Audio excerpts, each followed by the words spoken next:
collision avec des oiseaux. C'est la pire catastrophe aérienne du pays qui provoque évidemment sur place une très vive émotion. 7 jours de deuil national ont été décrétés. Gaëlle Nsabimoukiza. Le visage dans les mains pour cacher son émotion.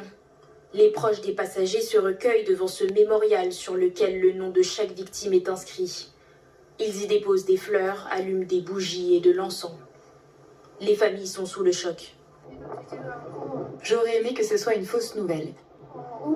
Même en regardant les journaux télévisés et en voyant les noms, je n'arrive pas à croire que la fille d'une de mes amies et son gendre étaient à bord. Hier, à l'aéroport de Muan, de nombreuses familles étaient encore dans l'attente, désespérées de savoir si leurs proches faisaient partie des 179 victimes du crash. Lorsque la nouvelle tombe, difficile pour certains de retenir leurs larmes. Mon frère était si proche de ma mère. Elle a 97 ans. Elle n'arrive pas à dormir. Elle a pleuré toute la journée. Elle dit qu'il lui manque déjà. Je ne peux pas décrire toute cette tristesse, mais je veux le ramener rapidement. Car ce n'est pas comme un hôpital général, même si c'est une mort maintenant. Donc il y a beaucoup d'inquiétude que le corps soit à nouveau détérioré.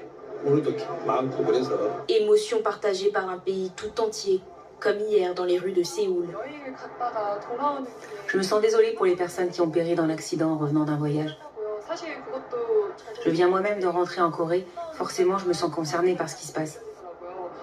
Maintenant que la présidence est vacante et que des choses comme celle-ci se produisent, je crains que la gestion de l'accident ne se fasse pas sans difficulté. J'ai l'impression que mes inquiétudes se sont accrues. J'ai le cœur lourd. Au lendemain du drame, tous les drapeaux sont en berne dans le pays. Une semaine de deuil national a été décrétée en hommage aux victimes du crash.